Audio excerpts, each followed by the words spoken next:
You're sitting alone on your birthday. Again. The phone doesn't ring, no plans, no messages, and you tell yourself you prefer it this way. You're not like other people. You don't need the shallow connections, the performative friendships, the exhausting small talk. But late at night, when the silence gets loud, you wonder, am I choosing this, or is something broken in me? If this feels familiar, stay with me, because what you're about to learn will change everything. So many of us are walking around convinced we're fundamentally different, too deep for surface-level friendships, too aware to tolerate fakeness, too independent to need anyone. We tell ourselves we're evolved, selective, authentic in a world of masks, and maybe there's truth in that. Maybe you really do see things others miss. Maybe you really are more introspective, more sensitive to inauthenticity, more comfortable in solitude. But here's what no one tells you. These traits didn't make you a loner. They're what you developed because you've been alone, not by choice, not originally. There's a pattern here, a psychology, 5 specific personality traits that show up again and again in people who struggle to form or maintain close friendships. And every single one of them traces back to the same place: childhood. Before you close this video, before you tell yourself, my childhood was fine, let me be clear about something. I'm not talking about abuse, I'm not talking about obvious trauma or neglect. I'm talking about emotional invisibility, the kind that looked fine from the outside, the kind where your physical needs were met, but your emotional world went unnoticed, unmirrored, unmet. The kind where you learned very early that your feelings didn't matter as much as keeping the peace, that needing was weakness, that the safest place was inside your own head. And so you built a personality around that wound. Not consciously, you were just trying to survive. These 5 traits, they're not flaws, they're not evidence that you're broken or defective, they're proof that you adapted, that you found ways to protect yourself when no one else was protecting you. But what saved you then might be isolating you now. By the end of this video, you'll understand why you are the way you are, not so you can stay stuck in that understanding, but so you can finally choose something different. You didn't deserve to grow up emotionally alone, and you don't have to stay that way. Let's begin. Here's what's really happening. When psychologists study people who chronically struggle with friendships, not because they're unkind or unlikable, but because connection just feels wrong somehow, 5 patterns emerge consistently. These aren't random quirks, they're a constellation, a protective system your psyche built when you were too young to know what you were building. Think of it this way, every child needs emotional attunement. They need their feelings seen, named, validated. They need to learn that emotions are safe to express, that vulnerability leads to comfort, not criticism, that needing someone won't end in disappointment. But what if you didn't get that? What if your parents were physically present but emotionally absent? What if they were good people who simply didn't know how to meet needs they couldn't see? What if your household valued achievement over feelings, logic over emotion, independence over interdependence? You learned to adapt. Your brain, brilliant and survival-oriented, started building compensatory strategies. Ways to get through life without requiring what you'd learned wasn't available. Emotional connection, and those strategies worked. They got you through childhood, through adolescence, maybe through your 20s, but now you're an adult, and those same strategies are creating a problem.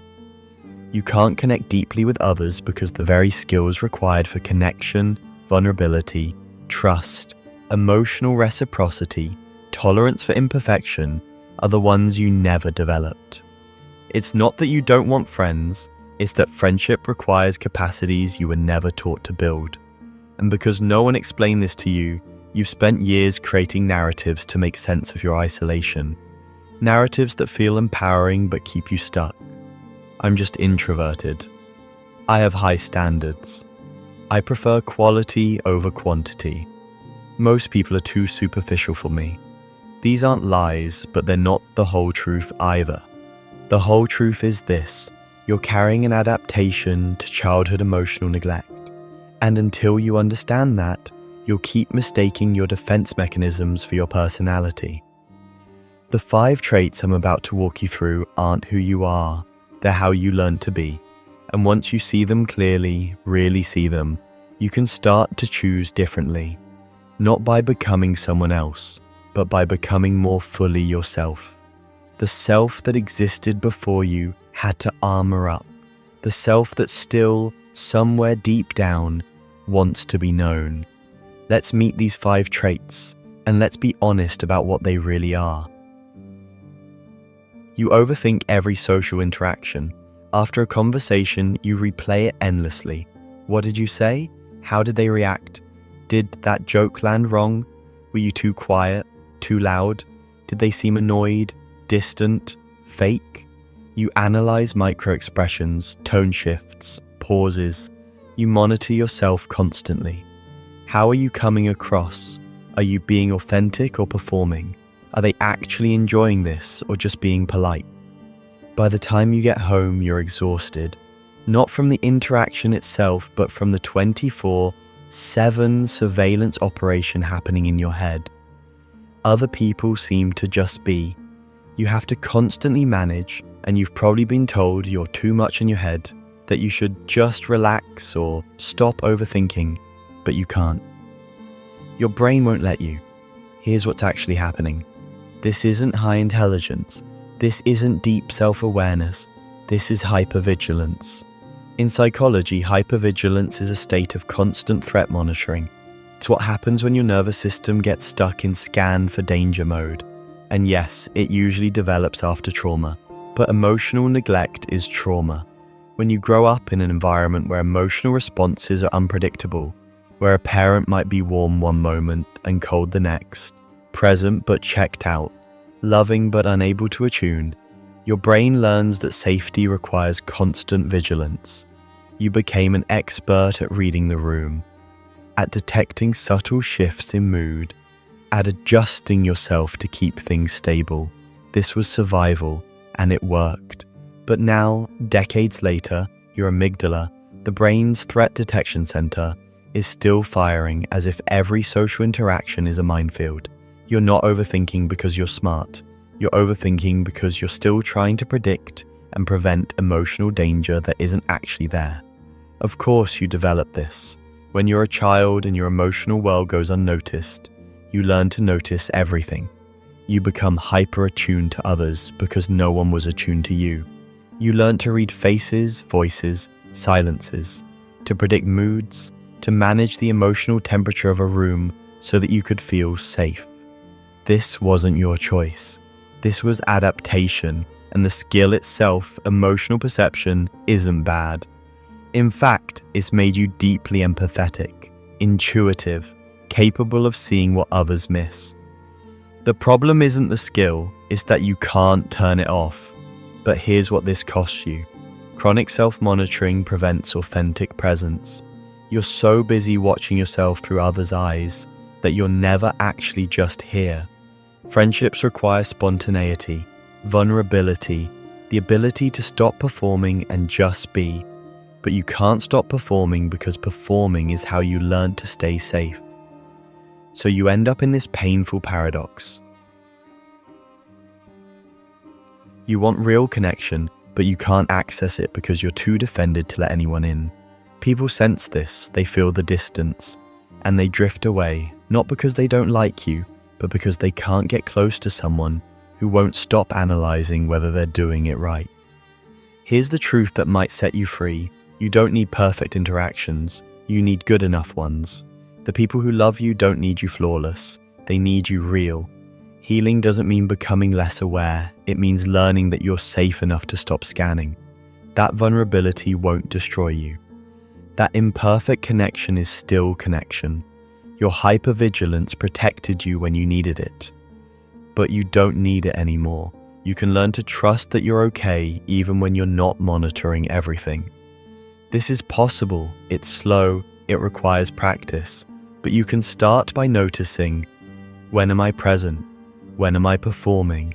And choosing, moment by moment, to stay. And this hypervigilance connects directly to the second trait. Because when you're constantly scanning for threat, You become incredibly sensitive to a specific kind of danger in authenticity. You can spot it a mile away. The performance, the fakeness, the people who say one thing but mean another, and you can't tolerate it. Let me tell you why. You have a finely tuned bullshit detector. Small talk makes your skin crawl. Networking events feel like performative hell. You watch people laugh at jokes that aren't funny, compliment things they don't like, pretend to care about conversations they're clearly checked out of. And you think, why? Why can't anyone just be real? You see through the masks, the social scripts, the ways people perform friendliness without actually feeling it. And it doesn't just bother you, it repels you. You'd rather be alone than fake it. You'd rather have no friends than friends you have to pretend with. People call you intense, too honest, unable to just go with the flow. And maybe you've worn that as a badge of honor, proof that you're more evolved, more authentic, unwilling to compromise your truth for shallow belonging. But here's the uncomfortable reality. Your intolerance for inauthenticity isn't spiritual evolution. It's a trauma response. When you grew up with emotional inconsistency,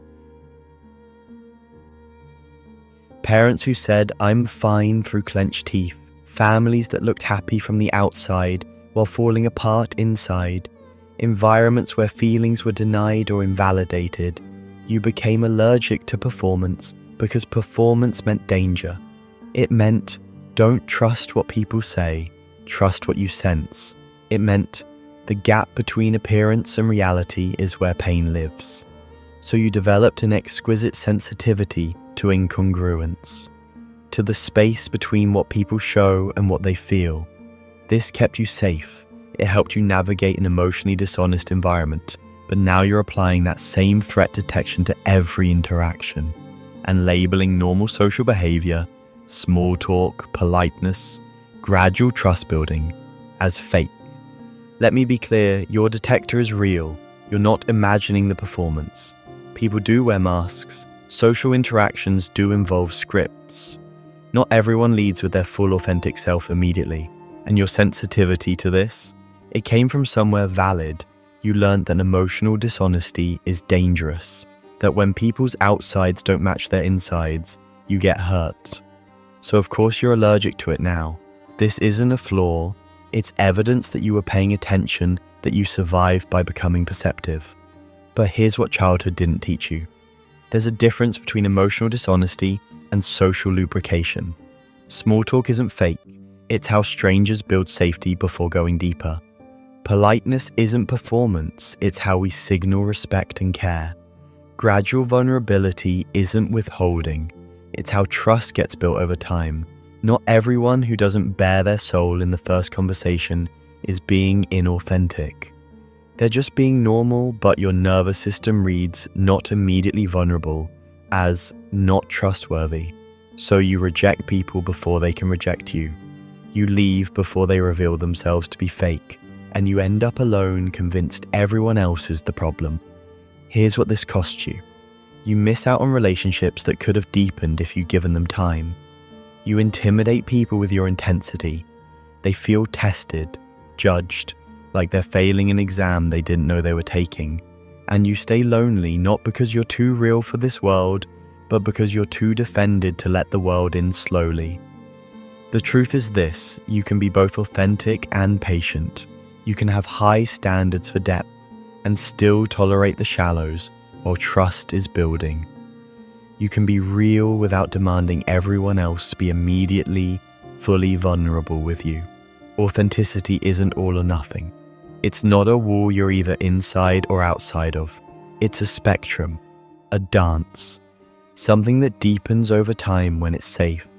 And maybe, just maybe, your job isn't to find people who are already fully authentic. It's to create the safety where authenticity can emerge, including your own. And when you're hypervigilant and allergic to inauthenticity, there's only one logical conclusion. Don't need anyone. Handle everything yourself.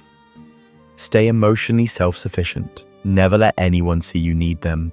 Because needing is dangerous. This is the third trait, and it might be the most defended one of all. You handle everything alone. When something goes wrong, you don't call anyone. When you're struggling, you don't ask for help. When you're sad, you cry privately and move on. You're the person others lean on, the reliable one, the one who shows up, solves problems, carries weight. But when someone asks, "How are you?" you say, "I'm fine," and you mean it, or you think you do, because you've convinced yourself that you don't need support, that needing is weakness, that asking for help is burdening others. You pride yourself on your independence, your strength, your ability to handle life without requiring anyone's emotional labor. People admire this about you. You're so strong, they say, and you've built an identity around it. But let me tell you what's really happening. This isn't strength. This is counter-dependency. In attachment theory, counter-dependency is the flip side of codependency. Instead of over-relying on others, you refuse to rely on anyone. It looks like independence. It feels like freedom. But it's neither. It's a defense mechanism, a way of protecting yourself from the vulnerability of needing someone who might not show up. Because here's what you learned as a child. When I need, I'm disappointed. Maybe you cried and no one came. Maybe you asked for comfort and got criticism instead. Maybe your needs were met with impatience, dismissal, or the message that you were too much. So your brilliant brain made a decision. Don't need, problem solved. If you don't need anyone, you can't be let down. And for years, this worked. Of course, you became self-reliant. No one was there, so you had to be there for yourself. You learned to self-soothe, self-regulate, self-rescue. You became your own parent because you had to. And the skills you built, resilience, independence, problem-solving, these are real. They're valuable. They've gotten you through. This wasn't a choice. This was survival. And I need you to hear this. You were a child who needed support and didn't get it. That's not your fault. That's not evidence that you're too much or too needy. That's evidence that you deserved better. But here's the painful truth about counterdependency.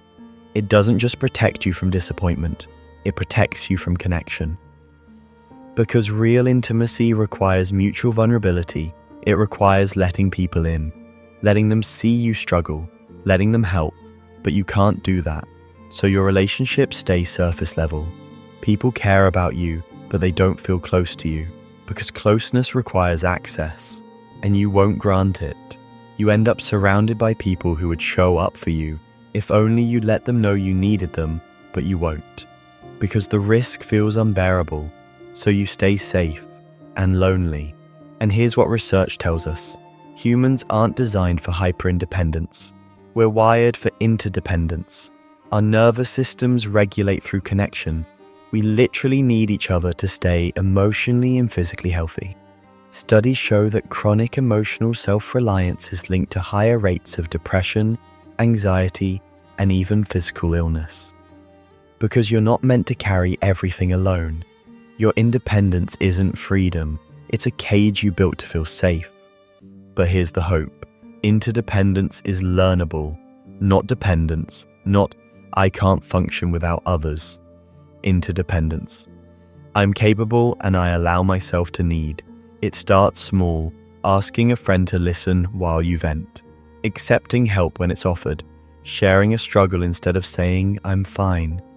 These feel terrifying at first because your nervous system is screaming, danger, vulnerability, rejection. But slowly, with safe people, you can learn a new truth. Needing isn't weakness, it's human. And the people who matter, they don't want you perfect and self-sufficient. They want you real. I know this is heavy. You might be sitting there right now recognizing yourself in every trait, feeling seen and exposed at the same time. Maybe you're grieving, realizing that the personality you thought made you special was actually just protective.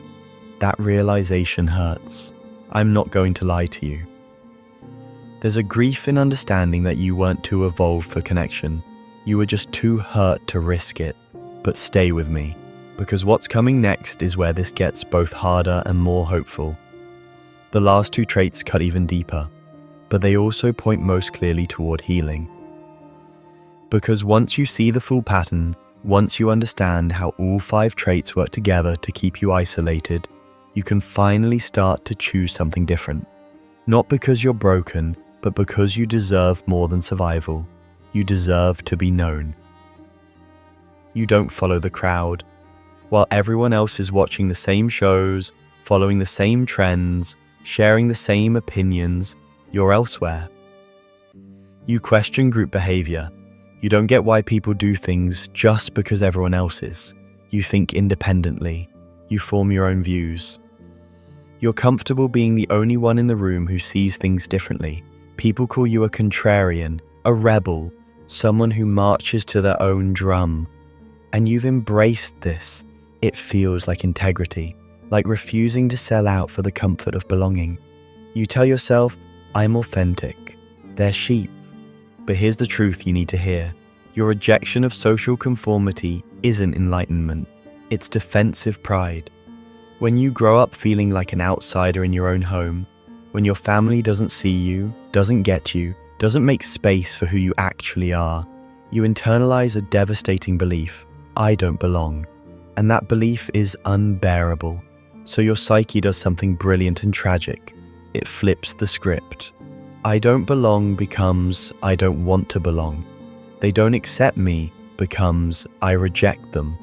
I feel different becomes I am different, and that makes me better. This is called reactive individualism. You're not defining yourself by what you value. You're defining yourself by what you're against. And it feels powerful because you can't be rejected by something you've already rejected.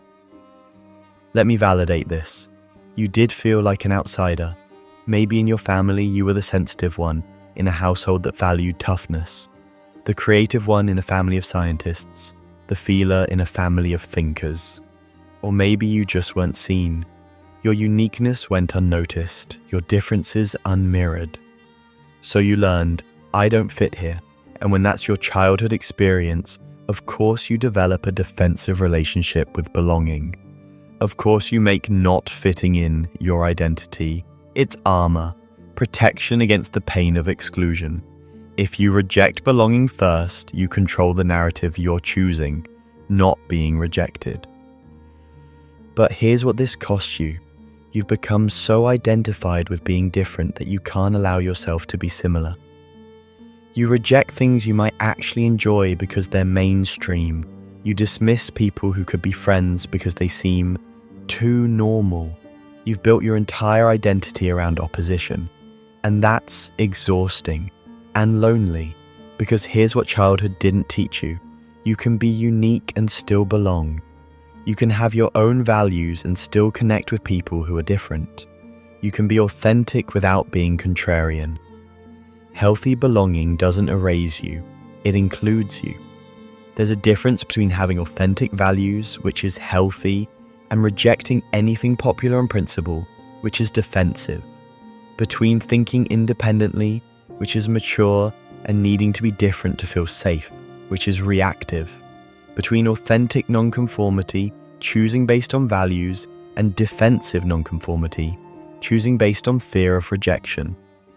The question isn't, do you follow the crowd or stand alone? The question is, are you choosing from freedom or from fear? Here's the beautiful truth.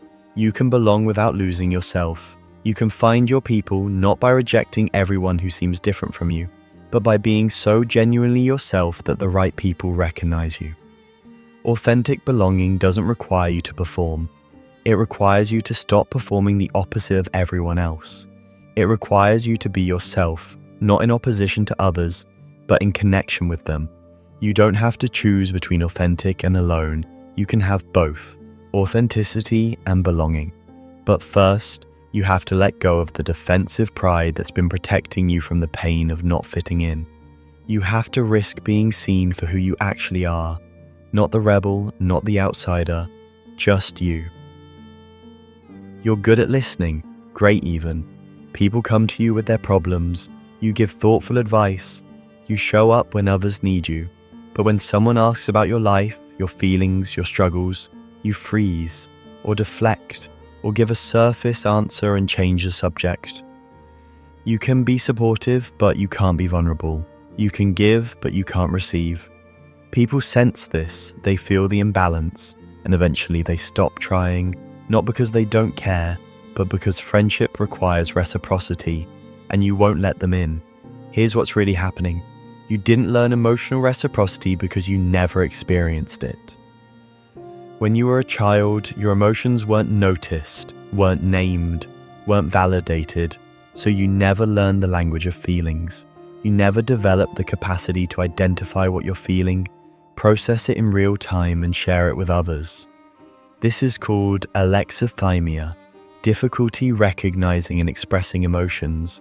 And it's not because you don't have feelings, you do, deeply. It's because you were never taught how to translate internal experience into words. Your parents didn't model it, they didn't attune to you.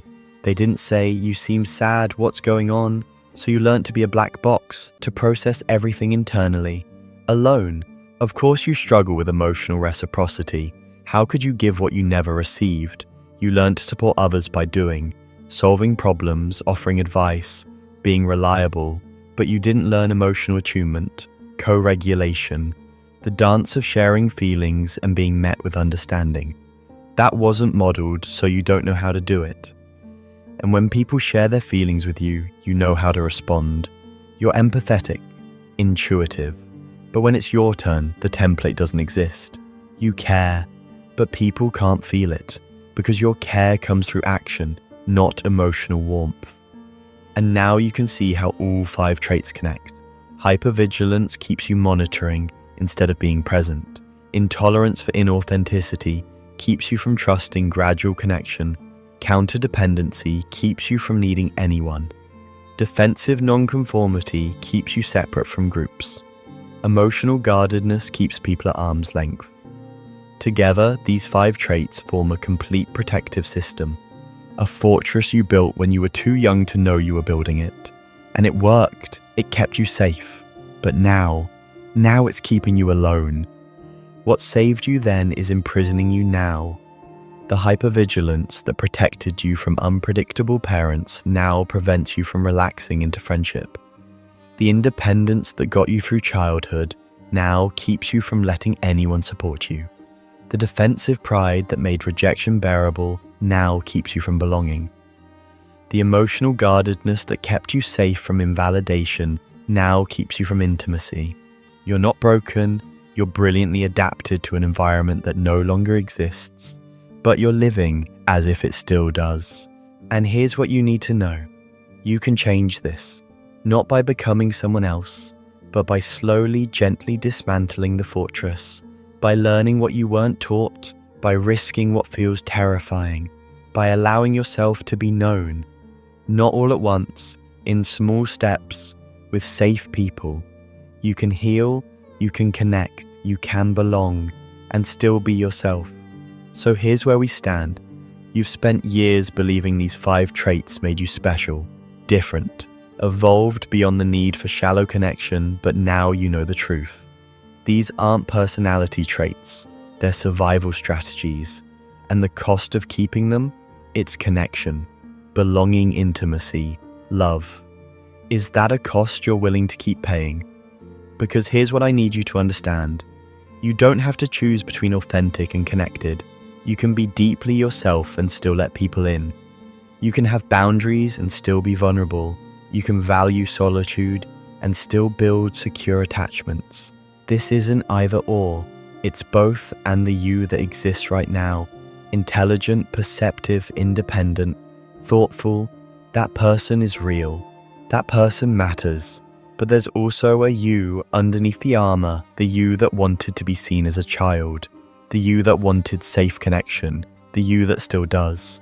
That person is real too, and they deserve to be known. You didn't get to have a childhood where emotional connection was safe, where vulnerability was met with comfort, where needing someone didn't end in disappointment, but you still have a future, and in that future you get to choose. You can keep the fortress, stay defended, stay alone, or you can start slowly, carefully, to let people in. Not everyone, just the safe ones, not all at once, just a little at a time. You deserve both. your authenticity, and your belonging, and this time you get to build it. If you're ready to start, here are 3 small steps. 1. Find a therapist who understands attachment and childhood emotional neglect. You can't heal this alone.